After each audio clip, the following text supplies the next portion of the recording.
Hello guys, today I've got Windows PC and I'm going to show you how to unpair from this Windows PC your REDMI Buds 8 Lite headphones.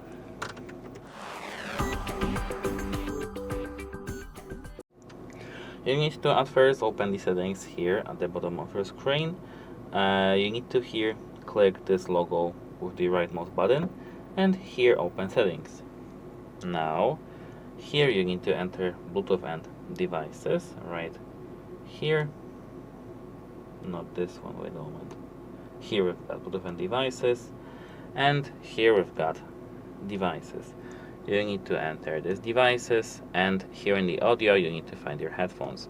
Once you find them, you need to click them, and of course click here remove. That's it, goodbye.